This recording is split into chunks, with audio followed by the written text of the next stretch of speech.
Сәлем баршаңызға. Бүгін сироп пен мохито дайындайтын боламыз.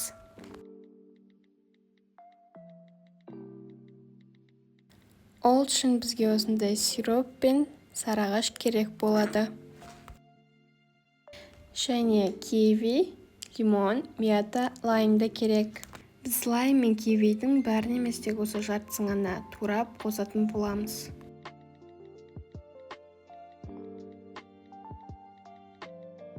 Кивиді қоссаңыздар да, қоспасаңыздар да болады.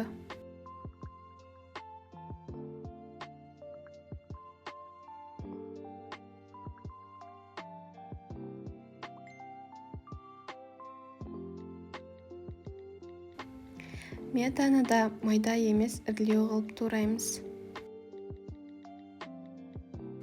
Кейін ыдысымызға сиропымызды құйып, бағанағы тураған қоспаларымызды қосатын боламыз.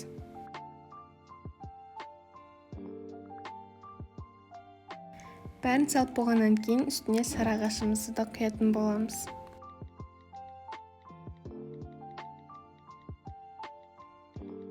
Енді осыны жақсылап араластырамыз.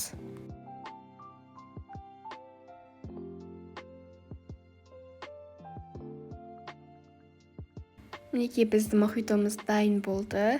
Өте дәмді әрі оңай жасалатын мохито. Жасап көріңіздер, ұнаса лайк басып, тіркеліп кетіңіздер. Сіздермен болған Сымбат.